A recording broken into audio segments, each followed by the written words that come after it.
Okay, so our adventurers had entered the death house, and I remember they went in the front foyer and they were observing some family photos and no portraits, not family photos. They're observing some portraits on the wall in that front entry room, and they continued on into an entry hall, a main hall in the bottom floor of the death house, and of course they don't know it's called that yet. But they're watching the rogue, Rickvin, our tiefling rogue, is being a little sneaky and looking around, and she sees this longsword hanging over the fireplace with what appears to be a family crest on it of a windmill. And of course, they'd seen windmills in, I believe, in the portraits in the foyer as well. So it's kind of becoming a theme. And I'm sorry. Rickvin decides she wants this longsword, so she goes to take it. And I believe it was our druid, Trixie, and our dragonborn fighter, Chardon, were both a little paranoid about just grabbing this sword off the wall. So they kindly talked her out of it and continued searching the room a little bit.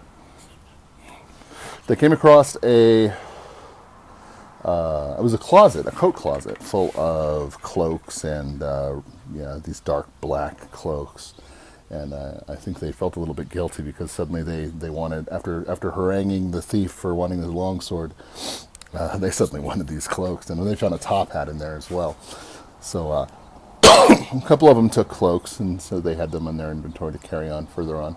And there was an opportunity for some perception of some kind of creepy things in this room, and they never actually came across it in that room. But that's okay, no big deal. They moved on to the next room.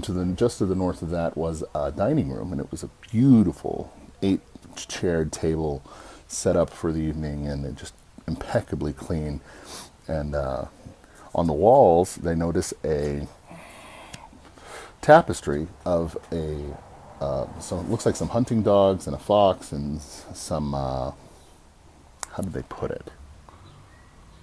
Some aristocrats. That's what it was. Yes, some aristocrats hunting. So some well-off men doing some hunting. And upon closer inspection, they realized that it was just a lot darker than it could have been. And they also found a painting on the wall that looked like deer in the trees. And upon closer inspection, the deer weren't just standing there; they were being stalked by wolves. So I believe our paladin pointed out, "This is wolves." That's funny. We were just attacked in the woods by wolves. Mm-hmm. And nothing further in that room. They continued on, and to the south side of the entry hall was a den with like a fireplace, some nice chairs, a couple armoires and cupboards, and these 3 statues, or maybe not statues, but like stuffed wolves. They're starting to see a theme with these wolves. So they didn't find anything, didn't look too deeply into the cupboards or anything like that, didn't come across anything too wild. So they decided to go back into the main hall, where there's this giant vaulting spiral staircase carrying up to a loft on the 2nd floor over the main hall. So they go up there, and as they're investigating around a bit, they brush by this suit of armor that comes to life.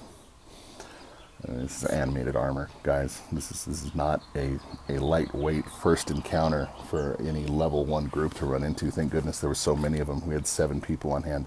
So we roll up initiative, and I believe I got to go first, and I realized this thing hits like a ton of bricks.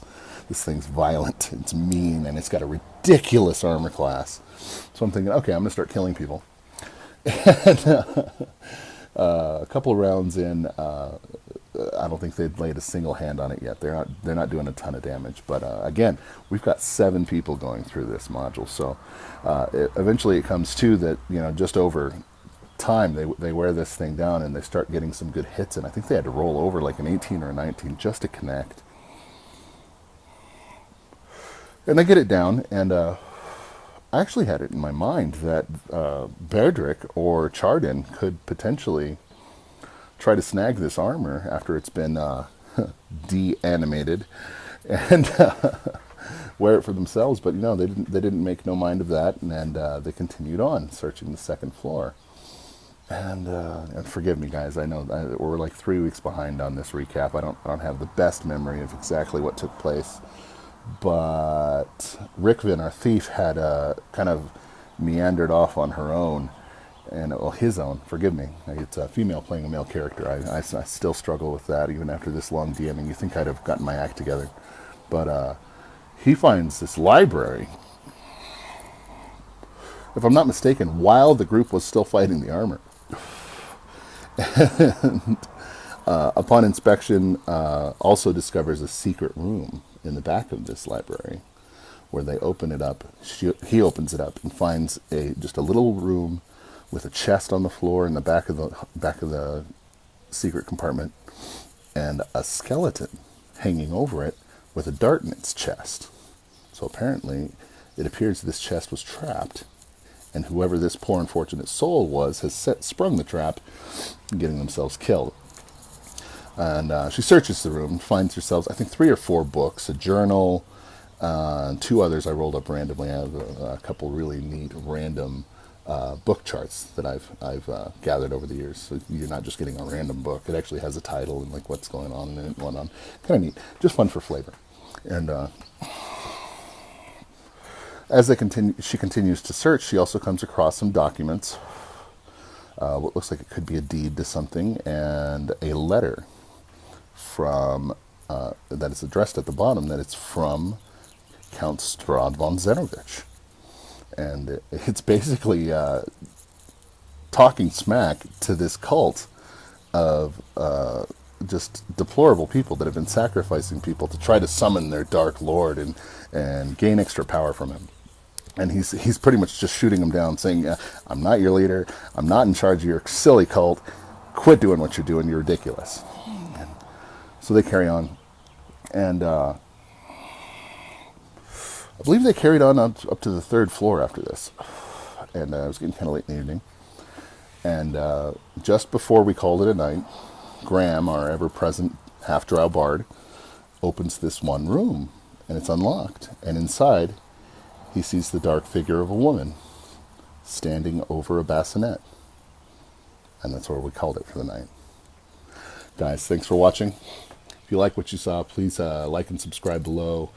Help spread the word for Tef's Tavern. Let everyone know you love us. And we'll see you in the next video.